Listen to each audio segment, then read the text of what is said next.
ওকে, আসসালামু আলাইকুম। আচ্ছা, আইডেন্টিফিকেশন অফ ফ্রেশ। ওকে, এটা তো খুব ইজি। কীভাবে ইজি? আমরা ফ্রেশ বলি কি? ফ্রেশ বলতে বোঝাচ্ছে যে এ গ্রুপ অফ ওয়ার্ডস। হ্যাঁ, গ্রুপ গ্রুপ অফ ওয়ার্ডস। হ্যাঁ, গ্রুপ অফ ওয়ার্ডস বলতে কি? মানে একটা শব্দগুচ্ছ। হ্যাঁ, শব্দগুচ্ছ শব্দগুচ্ছ যেটা পার্ট অফ স্পিচ, এটা সিঙ্গেল পার্ট অফ স্পিচের মধ্যে কাজ করবে। এটা সিঙ্গেল পার্ট অফ স্পিচের মধ্যে কাজ করবে। যেমন পার্ট অফ স্পিচ কয় প্রকার আমরা জানি। পার্ট অফ স্পিচ মোটামুটি 8 প্রকারের মতো। সো ঠিক অনুভাবে ফ্রেজটাও 8 প্রকারে কাজ করতে পারে। ঠিক আছে? একবার নাউন হিসেবে কাজ করতে পারে, অ্যাডজেক্টিভ হিসেবে কাজ করতে পারে, প্রিপোজিশন হিসেবে কাজ করতে পারে। সো এই এই গ্রুপ অফ ওয়ার্ডটা যে নাউনের মধ্যে কাজ করতে, নাউনের জায়গায় যেখানে নাউন যেখানে বসে, এটাও সেখানে সেই জায়গাতে বসবে আর কি। পজিশন এবং আর ফাংশনটা ওই সেম নাউনের মধ্যেই হবে। ঠিক আছে? মজার বিষয় হলো পরীক্ষায় এগুলোই আসে যে এটা কোন ফ্রেশ, এটা কী ফ্রেশ, মানে এটা আইডেন্টিফাই করতে বলে। ঠিক আছে? এবং একই সাথে ফ্রেশে কিছু মানে আছে, ওই মানেগুলো জানতে হবে। ঠিক আছে? সো আমরা জাস্ট একটা ডিরেক্ট মানে আইডেন্টিফিকেশন অফ ফ্রেশ দিতাম। ঠিক আছে? সো আমরা একটা বাক্য বলি যে he is a man of letters. ঠিক আছে? সো এই ম্যান অফ লেটার্স যে আছে, হ্যাঁ, এটা কিন্তু একটা শব্দগুচ্ছ, বাট এর একটা শব্দ আছে, তাই না? এটা কিন্তু এককভাবে কোনো মিনিং হয় না। ঠিক আছে? এটা কিন্তু আলাদাভাবে কোনো মিনিং নেই, বাট ম্যান অফ ওয়ার্ডস মানে পূর্ণ ব্যক্তি। সো এই বিষয়টা, এটা কিন্তু একটা ফ্রেজ, এটা শব্দগুচ্ছ। ঠিক আছে? সো এটা কী হিসেবে কাজ করছে? ভার্বের অবজেক্ট হিসেবে কাজ করছে, অর্থাৎ নাউন হিসেবে কাজ করছে, তাই না? তো বলতে পারে নাউন ফ্রেজ। সো এইভাবে আর কি বিষয়টা আর কি। সো আমরা বিভিন্ন প্রকার ফ্রেজ, কাইন্ড অফ ফ্রেজ জানবো। ঠিক আছে? সো প্রথমে জানবো আমরা নাউন ফ্রেজ। নাউন ফ্রেজ কি? তো আমরা জানি নাউন ফ্রেজ কোথায় কোথায় বসে। ডিটারমিনার পরে নাউন বসে, ডিটারমিনার নাউন বসে। মানে ওকে, আচ্ছা, তাহলে আমরা একটা বিষয় ক্লিয়ার হলাম যে ফ্রেশ বিষয়টা আসলে কী। এবং ফ্রেশের মূলত কাজ কী, অর্থাৎ পার্ট অফ স্পিচের সিঙ্গেল পার্ট অফ স্পিচ যেরকম কাজ করতে পারে, বা ফ্রেশগুলো একই কাজ করতে পারে। বাট এখানে কিন্তু একটা কনফিউশন বিষয় আসতে পারে ক্লোজ। যখন আমরা ক্লোজের বিষয়টা আসবে, তখন কিন্তু বিষয়টা একটু ক্লিয়ার হয়ে যাবে। সো তার আগে আমার ফ্রেশটাই ক্লিয়ার হয়েছে কী আছে, যে নাউন ফ্রেশ বলি। হ্যাঁ, নাউন ফ্রেশ কি? তাহলে নাউন ফ্রেশটা কি? নাউন ফ্রেশ হলো এটা নাউন ফ্রেশ হলো যে নাউন যেখানে বসবে আর কি। নাউন যেখানে যে বসে নাউনে কাজ করবে, সেইখান থেকে আমরা নাউন ফ্রেশকে খুঁজে পাবো। ঠিক আছে? এবং যদি আমরা মানে সাবজেক্ট হিসেবে বসতে পারে, অবজেক্ট হিসেবে বসতে পারে, কমপ্লিমেন্ট হিসেবে বসতে পারে, প্রিপোজিশনের পরে বসতে পারে, তারপরে ডিটারমিনের পরে বসতে পারে। এগুলো নাউন ফ্রেশ, নাউনের পজিশন অর্থাৎ নাউন ফ্রেজের পজিশন সেম অবস্থা। এবং একটা বিষয় হলো কি, মানে অবজেক্ট হিসেবে, হ্যাঁ, অবজেক্ট হিসেবে বলতে কি ট্রান্সিটিভভাবে অবজেক্ট হিসেবে বসতে পারি, কিন্তু সাবজেক্ট হিসেবে ট্রান্সিটিভভাবে অবজেক্ট হিসেবে কাজটা বসতে পারে। হ্যাঁ, এবং আমরা কিন্তু দেখবো জিরান এবং ইনডিফিনিট, জিরান এবং ইনফিনিট, জিরান এবং ইনফিনিট যে ফ্রেজ আছে, হ্যাঁ, যদি সাবজেক্ট অবজেক্ট এবং কমপ্লিমেন্ট হয়, তো নাউন ফ্রেজ হবে। ঠিক আছে? মানে এই জিরান এবং ইনফিনিটিভ, এই জিরান ইনফিনিটিভ যদি কোনো সাবজেক্টের মানে যদি সাবজেক্ট অবজেক্ট এবং কমপ্লিমেন্ট হয়, তবে সেটা নাউন ফ্রেজ হবে। এটা সবথেকে কনফিউশন বিষয়। যেমন আমরা একটু উদাহরণ দেখি যে to win a prize is my ambition. Ambition, এই যে টু উইন এ প্রাইজ, ঠিক আছে? টু উইন এ প্রাইজ, এটা কিন্তু আমরা এটা ইনফিনিটিভ, ঠিক না? কারণ ইনফিনিট আমরা জানি ইনফিনিট কীভাবে হয়। Infinite to plus basic form, ভাবে বেসিক ফর্ম। ঠিক আছে? কিন্তু এটা গ্রুপ অফ ওয়ার্ডস। ঠিক আছে? এটা গ্রুপ অফ ওয়ার্ড না, মানে এই যে টু প্লাস ভাবে বেসিক ফর্ম, এটা টু উইন মানে জয় করতে। ঠিক আছে? এটা কিন্তু ইনফিনিটিভ। ঠিক আছে? কিন্তু কথা হলো এইখানে কিন্তু আরও শব্দ যুক্ত হয়েছে, কি, টু উইন এ প্রাইজ। হ্যাঁ, এই যে উইন এ প্রাইজটা যে আছে, এই পুরোটাই কিন্তু একটা গ্রুপ অফ ওয়ার্ড। হ্যাঁ, তো এটা কিন্তু একটা ফ্রেজ হিসেবে কাজ করছে। এটা আমরা এক হিসেবে ধরতে পারি এটা ইনফিনিটিভ, এবং অন্যদিকে বলতে পারি এটা নাউন ফ্রেজ। কারণ নাউন ফ্রেজ, কারণ সাবজেক্টের ভার্বের সাবজেক্ট হিসেবে বসছে আর কি। ঠিক আছে? তো এটা নাউন ফ্রেজ। সো ম্যান চিল, এটা খুব ইজি আছে। হ্যাঁ, এবং আমরা যদি বলতে পারি ডিটারমিনের পরে তোমার যেখানে কী আছে, এই গ্রুপ অফ ওয়ার্ড, মানে কী আছে এখানে, এই যে এই ম্যান অফ লেটার। ঠিক আছে? He is a man of letter. এই যে এটা আছে, এটা কিন্তু আর্টিকেলটা কিন্তু একটা ডিটারমিনার। ঠিক আছে? তো মানে ডিটারমিনার কীভাবে হয়? আর্টিকেল হয়, তার পসেসিভ হয়, মানে এই যে প্রোনাউনগুলো আছে, এগুলো কিন্তু ডিটারমিনার। দিস দ্যাট, তারপরে মানে কী বলে, 1 2 3, এগুলো ডিটারমিনেশন। এরপরে যেগুলো মানে ইয়ে বসবে, একটা গ্রুপ অফ ওয়ার্ড বসবে, তখন সেটা ফ্রেজ হবে। ঠিক আছে? তাহলে এটা কিন্তু নাউন ফ্রেজ হবে। হ্যাঁ, সো নাউন ফ্রেজের বিষয়টা গেল। এখন আমরা যাবো অ্যাডজেক্টিভ। ঠিক আছে? অ্যাডজেক্টিভ ফ্রেজ, তো অ্যাডজেক্টিভ ফ্রেজটা কীরকম? অ্যাডজেক্টিভ সেম অবস্থা, এটাও নাউন ফ্রেজের মতো। এটা গ্রুপ অফ ওয়ার্ড, যেটা অ্যাডজেক্টিভের মতো কাজ করবে, অর্থাৎ নাউনকে মডিফায়ার করবে। ঠিক আছে? এটা কিন্তু সাধারণত তোমার কী বলে, নাউনের পরে বসে, হ্যাঁ, পরে বসে নাউনকে মডিফাই করে। এটার মূল কাহিনী এটা। সো অ্যাডজেক্টিভ প্লাস নাউন আমরা যদি একটা স্ট্রাকচার দিই এরকম হবে, the adjective phrase plus noun plus preposition. হ্যাঁ, এই টাইপের হতে পারে আর কি। সো আমরা রিয়েল এক্সাম্পল যাই, ঠিক আছে? কীরকম যে বলি যেরকম এ ম্যান, এই যে আমি একটা বাক্য লিখলাম, ঠিক আছে? A man, a man, a man in great, a man in great, a man in great, এই যে এ ম্যান ইন গ্রেট, এই যে ইন গ্রেট, যে in great difficult, in great ডিফিকাল্টটা কিন্তু একটা গ্রুপ অফ ওয়ার্ড, ঠিক আছে? এই ওয়ার্ডটা কিন্তু এই ম্যানকে কী করতেছে, মডিফাই করতেছে। হ্যাঁ, এই যে man in a great difficulties come to me for help, এই কোনো সময় সে তাকে সাহায্য করতে আসছে আর কি, সাহায্য করার জন্য আসলো। তাহলে এই যে এই ম্যানটা কিন্তু অতিরিক্ত তথ্য দিচ্ছে, ম্যানের অতিরিক্ত তথ্য দিচ্ছে কে, দিচ্ছে ইন দ্য ডেভেলপমেন্ট, এটাই হলো তোমার অ্যাক্সিডেন্ট মডিফাই, ঠিক আছে? সো অ্যাক্সিডেন্ট মডিফাই সাথে কী হয়, accident plus noun plus preposition plus verb three, অথবা ভার্ব থ্রি হিসেবে কাজ করতে পারে। ও সরি অ্যাক্সিডেন্ট ফেস বলতে কি, এটা accident face noun plus preposition, অথবা ভাব দিতে হবে, ভাবে থেকে দিতে হবে, নাউন প্লাস প্রিপোজিশন অথবা ভাবে দিতে হবে। যেমন দেখো এটা কিন্তু হচ্ছে তোমার নাউন প্লাস প্রিপোজিশন, এই যে ম্যান অফ লেটার, হ্যাঁ, এই যে ম্যান অফ, এই যে ম্যান অফ লেটার, এই যে ম্যানটা কিন্তু একটা নাউন বা প্রিপোজিশন, সেটা ভাবে দিতে পারে, ঠিক আছে? অর্থাৎ অ্যাক্সিডেন্ট ফেসটা হলো কি, এটা নাউন ফেস, মানে বিষয়টা অ্যাক্সিডেন্ট ফেসের আরেকটা উদাহরণ দিই, যে a a thing of beauty, হ্যাঁ, is is joy for ever, a thing of beauty, a thing of beauty আছে না, এ থিং অফ বিউটি, অর্থাৎ এ থিং অফ বিউটি, এই অফ বিউটি যে আছে, অফ বিউটিটা কিন্তু অ্যাডজেক্টিভ ফ্রেজ, ঠিক আছে? এই এটা কি প্রিপোজিশনের সাথে যুক্ত হয়েছে এবং এটা কি আছে, নাউন আছে, অর্থাৎ প্রিপোজিশন থাকবে, নাউন থাকবে, হ্যাঁ, এরকমটা থাকতে পারে। তাহলে এটা কিন্তু কাকে মডিফাই করতেছে, এটা কিন্তু দিসকে মডিফাই করতেছে, ঠিক আছে? সো এটাকে বলা হয় অ্যাডজেক্টিভ মডিফায়ার। সো অ্যাডজেক্টিভের মূল কাহিনী হল এরা তোমার এই যে নাউনের পরে বসে নাউনকে মডিফাই করবে, আবার নাউনের পূর্বে বসে পরে নাউনকে মডিফাই করতে পারে। এটা হলো অ্যাকচুয়ালি মডিফায়ার, এবং অ্যাকচুয়ালি ফ্রেজ আর কি। এবং ভার্বাল ফ্রেজটা কীরকম,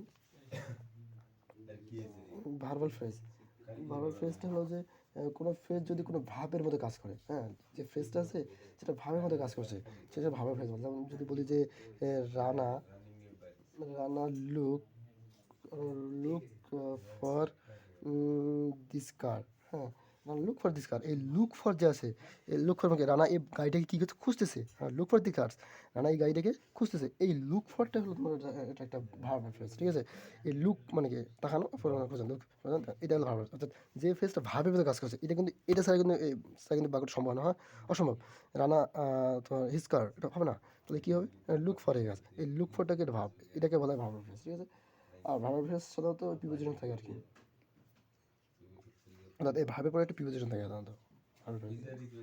আর অ্যাডভার্বিয়াল ফ্রেজ, অ্যাডভার্বিয়াল ফ্রেজটা কীরকম, অ্যাডভার্বিয়াল ফ্রেজটা হলো এটা মূলত তোমার অ্যাডভার্বের মধ্যে কাজ করে, মানে অ্যাডভার্ব যেমন কি টাইম, হ্যাঁ, টাইম, তারপরে তোমার প্লেস, হ্যাঁ, এগুলো নির্দেশ করে না।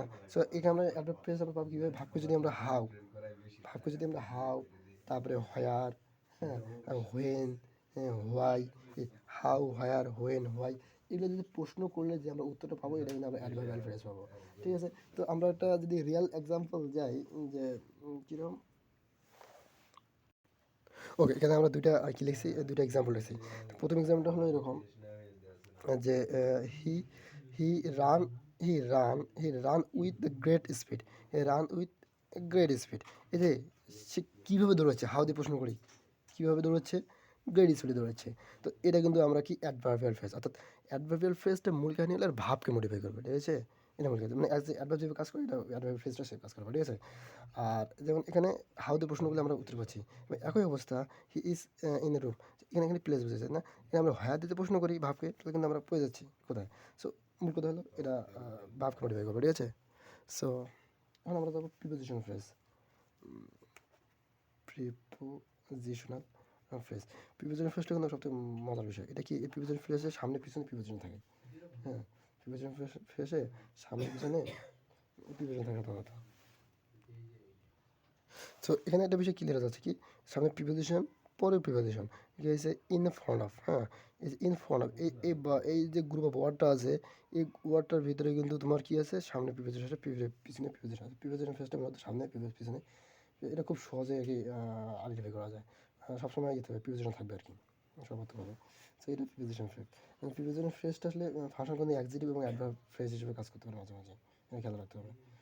মানে প্রিপোজিশন অ্যাডভার্ব ফ্রেজে হয়। সো এটা কিন্তু এই যে নাউনকে মডিফাই করছে, কিন্তু নাউন মডিফাই করবে তখন এটা অ্যাডজেক্টিভ ফ্রেজ হবে, আর যদি ভাবকে মডিফাই সেটা করবে অ্যাডভার্বিয়াল ফ্রেজ হবে। সো এই বিষয়টা এভাবে আর কি খেয়াল করতে হবে, হ্যাঁ। আর আমরা একটা খুব জিসটাকে কি বলতে পারি, জিসটাকে বলতে পারি এভাবে, প্রিপোজিশন ফ্রেজটা এরকম, preposition plus noun plus preposition, এটা প্রিপোজিশন ফ্রেজ। আর অ্যাডজেক্টিভ ফ্রেজটা কি, preposition plus noun plus preposition noun, এটা হলো অ্যাডজেক্টিভ ফ্রেজ, এটা বলতে পারি আমরা। আর অ্যাডভার্বিয়াল ফ্রেজটা কীরকম, প্রিপোজিশন প্লাস নাউন, হ্যাঁ অর্থাৎ হতে পারে এবং নাউনকে মডিফাই করে, ভাবকে মডিফাই করে, এটা কি আছে, এটা আছে অ্যাডভার্বিয়াল ফ্রেজ। সো এই বিষয়টা আমাদেরকে মাথায় রাখতে হবে, ঠিক আছে। তো মোটামুটি ফ্রেজের আর একটা আসলে conjunctional phrase, conjunctional phrase, conjunctional ফ্রেজটা কীরকম, কোনো ফ্রেজ যদি এবার শব্দ সমষ্টি কনজাংশনের কাজ করে আর কি, কনজাংশন মানে যা যে সেরকম কাজ করে। কনজাংশন ফ্রেজ বলতে পারি অ্যাস, অ্যাস ওয়েল, অ্যাস, তারপরে বলতে পারি এই অ্যাস, অ্যাজ ফার অ্যাজ, তারপরে অ্যান্ড, নট, হ্যাঁ নট, তারপরে along with, along with, together with, হ্যাঁ not only but also, both and, both and, rather or, neither nor, no sooner had, এই যে শব্দগুলো আছে এগুলো কিন্তু কনজাংশনের কাজ করে, মানে কি এরা এরকম দুটি বাক্যকে যুক্ত করে। দুটো কনজাংশনের কাজ কি, কনজাংশন হলো এরা কোনো বাক্যে ব্যবহৃত হয়ে দুইটা ভাবকে যুক্ত করবে, অর্থাৎ দুইটা ভাব বলতে দুটো বাক্যকে যুক্ত করবে। কীরকম, সেই বাক্য দুটো অবশ্যই ভাব থাকবে, হ্যাঁ ভাব এবং অবজেক্ট বা সাবজেক্ট থাকতে পারে, কিন্তু ভাব অবশ্যই থাকবে, তাহলে কিন্তু কনজাংশন। আর ভাব না থাকলে কি সেটা কনজাংশন কাজ করবে না, ঠিক আছে। এটা হলো কনজাংশন। যেমন আমরা একটা যে উদাহরণ দিই যে আহ, যে I I drink water, I drink water as much as I could, হ্যাঁ আই ড্রিঙ্ক ওয়াটার, এই যে as much as I could, I drink water, ঠিক আছে। এই যে ড্রিঙ্কিং ওয়াটার, এই ড্রিঙ্কিং দ্য ভাব এবং অ্যাজ মাছ অ্যাজ, হ্যাঁ আই কুড, এই যে পারতাম, এটা কিন্তু সাবজেক্ট ভাব, এটা সাবজেক্ট সেন্টেন্স, এটা একটা সেন্টেন্স, সেন্টেন্সকে যুক্ত করেছে অ্যাজ মাছ অ্যাজ, এই একদম কনজাংশনাল ফ্রেজ। সো এটা মাথায় রাখতে হবে। আর ইন্টারজেকশনাল ফ্রেজ, ইন্টারজেকশনাল ফ্রেজটা কীরকম, এটা খুব সহজ হয়, এটা একটু আশ্চর্যবোধ চিহ্ন হবে, হ্যাঁ তাহলে তোমার বুঝতে হবে যে এটা আশ্চর্যবোধ চিহ্ন চলে। আর ইনফিনিটিভ ফ্রেজটা কীরকম, বা ইনফিনিটিভ ফ্রেজটা, এখানে আমরা ইনফিনিটিভের ফ্রেজে আমরা কয়টা উদাহরণ লেখা আছে কীরকম, to to read a newspaper, to read newspaper, to read is good, হ্যাঁ ইজ গুড হ্যাবিট। তাহলে এই to read a newspaper এটা কিন্তু টু ইনফিনিটিভ অবশ্যই টু প্লাস ভাব থাকবে, হ্যাঁ। এই ক্ষেত্রে কিন্তু এটা কি হলো, এটা কিন্তু হলো নাউন ফ্রেজ হিসেবে কাজ করছে, তাই না, মানে সাবজেক্টের হচ্ছে নাউন ফ্রেজ হিসেবে কাজ করছে, এটা হলো ইনফিনিটিভ ফ্রেজ বলা হয়। এবং যদি যদি অ্যাডজেক্টিভকে ইনফিনিটিভ মডিফাই করে, হ্যাঁ অ্যাডজেক্টিভকে যদি ইনফিনিটিভ মডিফাই করে তাহলে কিন্তু তোমার এটা পোস্ট মডিফাই হিসেবে কাজ করে, ঠিক আছে। অর্থাৎ অ্যাডজেক্টিভ, নাউন, অ্যাডভার্বকে যদি মডিফাই করে ইনফিনিটিভ, তখন সেটা কী হবে, তখন সেটা হবে পোস্ট মডিফায়ার, হ্যাঁ পোস্ট মডিফাই কাজ করে আর কি, এটাকে ইনফিনিটিভ। সো আমরা ইনফিনিটিভ বিষয় শেষ করলাম। এবং participle phrase, participle phrase, participle ফ্রেজটা কীরকম, এটা এটা গঠনটা হলো present, present participle, present participle বলতে ভাব প্লাস আইনজি, ভাব প্লাস আইনজি থাকবে, প্রেজেন্ট পার্টিসিপেল প্লাস এক্সটেনশন, হ্যাঁ। যদি আমরা একটা উদাহরণ দিই, loudly, loudly knocking, loudly knocking at the door, হ্যাঁ লাউডলি নকিং, এই যে loudly knocking at the door, এর নকিংটা যে আছে এটা কিন্তু এটা আইনজি আছে না, হ্যাঁ আইনজি প্লাস এক্সটেনশন হয়েছে, আইনজি যেহেতু যেটা আছে এটা কিন্তু জিরান বা পার্টিসিপেল বলে, হ্যাঁ তাই না। তাহলে এটা কিন্তু এই লাউডলি অর্থাৎ এটা কিন্তু অ্যাডভার্ব, তাহলে কী আছে এই পার্টিসিপেলটা কী আছে, এটা কিন্তু এই তোমার অ্যাডভার্ব মডিফাই করতেছে এখানে লাউডলি। তো এই যে নকিং অ্যাট দ্য ডোর এটা কিন্তু হচ্ছে আমার পার্টিসিপেল প্রিপোজিশন। আমরা একটা বলতে পারি যে while, while sharing, sharing her views she remind conjunctional heart anybody sex, এই ক্ষেত্রে কিন্তু এই যে হোয়াইল যে ইয়েটা আছে শেয়ারিংটা আছে, শেয়ারিং হার ভিউজ, এটা কিন্তু তোমার কী ফ্রেজ, এটা এটা পার্সোনাল ফ্রেজ। সো এভাবে বলতে পারবে। সো আমরা মোটামুটি একটু আইডিয়া হয়ে গেছে আমাদের, সো প্রিপোজিশন মানে কোনটা কোন ফ্রেজ আমরা বলতে পারবো। সো মদ্দা কথা হলো যে ফ্রেজ মূলত একটা গ্রুপ অফ ওয়ার্ড যেটা সিঙ্গেল পার্ট ওই সিস্টেমের মতো কাজ করে। যদি সিঙ্গেল পার্ট হচ্ছে যে জায়গায় বসে ওই ফ্রেজটা সেই জায়গায় বসতে পারে। এটাই। ওকে, এখন আমরা ক্লোজ নিয়ে একটা আলোচনা করবো। ক্লোজটা কিরকম? ক্লোজ, CLUSE, হ্যাঁ, ক্লোজ। ক্লোজ হলো কি? এটা শব্দগুচ্ছ, এটা সাবজেক্ট থাকবে বা এটি ফাইনাল ভার্ব থাকবে।